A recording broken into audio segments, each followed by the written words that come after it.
Hello guys, welcome to our channel short notes. Guys, जो हमारे channel पे एक नया टॉपिक स्टार्ट हुआ था रिवर सिस्टम, आज उसी का एक अगला भाग लेकर हम आए हैं। इंडस रिवर सिस्टम, सिंधु नदी प्रणाली। तो गाइस, आइए हम आपका टाइम ज़्यादा ना लेते हुए अपना टॉपिक स्टार्ट करते हैं। जो इंडस रिवर सिस्टम है, उसका प्राचीन नाम है सिंधु। इंडस का प्राचीन नाम है सिंधु। उसका उद्गम स्थल है बोखारचू ग्लेशियर, मानसरोवर के पास, तिब्बत में।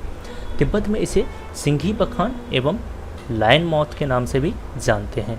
यह लद्दाख के रास्ते भारत में एंटर करती है और केवल जम्मू कश्मीर में ही बहती है, और नागा पर्वत के हाई पिन बैंड से बहते हुए पाकिस्तान में एंटर करती है और आखिर में जाकर यह अरब सागर में गिर जाती है। साथ ही गाइस, ये बता दूं कि भारत और पाकिस्तान की संधि के अंतर्गत भारत केवल इसके 20% पानी का ही उपयोग कर पाता है। सिंधु नदी सिंधु नदी के 7 प्रमुख सहायक नदी हैं, जो कि है झेलम, चिनाब, सतलज, व्यास, रावी, काबुल और कुर्रम।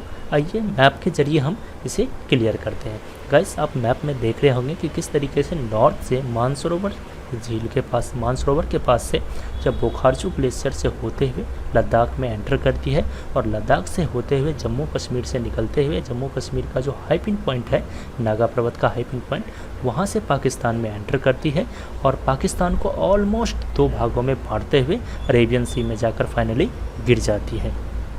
तो गाइस, आइए अब हम इसके सहायक नदियों के बारे में जान लेते हैं। तो जो सबसे पहला है हमारा, वह है श्योक। श्योक का जो उद्गम स्थल है वो है रियो ग्लेशियर, और इस नदी को हम रिवर ऑफ डेथ के नाम से भी जानते हैं। यह भारत में सिर्फ लद्दाख में ही बहती है। यह सिंधु नदी की ही एक सहायक नदी है। नेक्स्ट है हमारा झेलम। झेलम का प्राचीन नाम वितास्ता है। इसका जो उद्गम स्थल है वो है वेरीनागा स्प्रिंग, कश्मीर में। यह चिनाब नदी का ही एक सहायक नदी है, जो कि केवल और केवल जम्मू कश्मीर में ही बहती है। यह वूलर झील के दक्षिण से बहती है और पीर पंजाल रेंज की गहरी खाई को काटते हुए मुजफ्फराबाद पीओके तक पहुंच जाती है। नेक्स्ट है हमारा चेनाब नदी। चेनाब का जो प्राचीन नाम है वो है अक्षानी और कश्मती।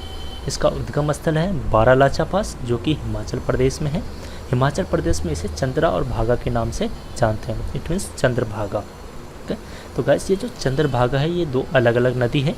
चंद्रा अलग है और भागा अलग है। चंद्रा जो है वो बारालाचा पास के दक्षिण की ओर बहती है, और भागा है वो उत्तर की ओर बहती है।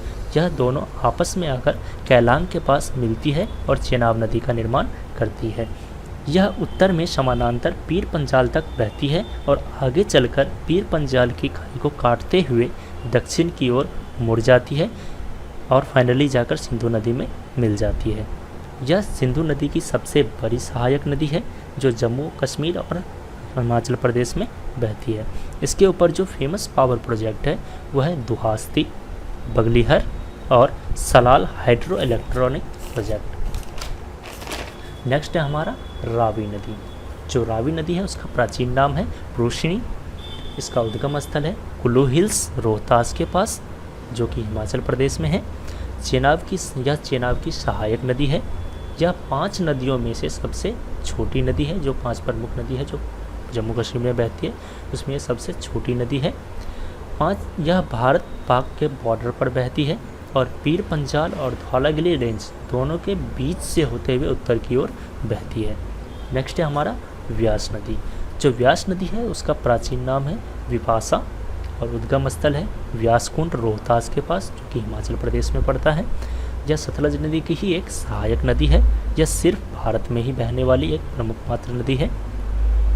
यह दक्षिण की तरफ बहती है, लेकिन आगे धौलाधार रेंज की गहरी खाई को काटते हुए पश्चिम की ओर मुड़ जाती है और हरिका पंजाब में आकर सतलज नदी में मिल जाती है। इसके ऊपर जो बने फेमस पावर जो प्रोजेक्ट हैं वो है पोंग डैम। नेक्स्ट है हमारा सतलज नदी। सतलज नदी का प्राचीन नाम सताद्रु है और उद्गम स्थल है रकस झील, तिब्बत, मानसरोवर के पास। यह सिवकिला पास के पास हिमाचल प्रदेश में एंटर करती है और रावी, चिनाब, झेलम, व्यास से पानी इकट्ठा करते हुए मिथाइलकोट, पाकिस्तान में सिंधु नदी में मिल जाती है। इसके ऊपर बने फेमस प्रोजेक्ट हैं नपाता झाड़की, प्रोजेक्ट भाखड़ा नांगल और गोविंद सागर। तो गाइस, अगर आपको ये वीडियो पसंद आया है तो लाइक, कमेंट और सब्सक्राइब ज़रूर करें। साथ ही साथ बेल आइकन ज़रूर दबा लें ताकि आगे हम जो भी वीडियो लाते हैं वो आप तक तुरंत पहुंच सके। तो गाइस, धन्यवाद।